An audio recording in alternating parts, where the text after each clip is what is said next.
ସାଙ୍ଗମାନେ ଆଜି ରବିବାରରେ ଏତ ଗରମ ଗରମ ଭାତ ପୁରା ଚିଲ୍ଡ ପାଣି। ଏଇଟା ହେଲା ମାଛ ଝୋଳଟା, ଏଇଟା ମାଛ ଫ୍ରାଏ ମୋର। କଲର୍ଟା ଦେଖୁଛନ୍ତି ତ କେତେ ବଢ଼ିଆ ହେଇଛି, ପୁରା ଲାଲ ଲାଲ, କିଛି କଲର୍ ପଡ଼ିନି, ଖାଲି ତିଖା ଲାଲ ପଡ଼ିଛି।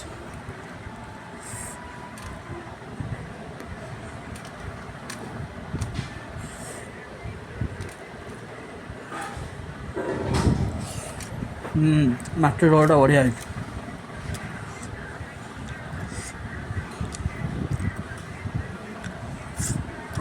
କି ଟେଷ୍ଟ, ଫ୍ରାଏ ମାଛଟା ବି ବଢ଼ିଆ ଟେଷ୍ଟ ଅଛି। ମୁଁ କରୁଛି ଆଜି।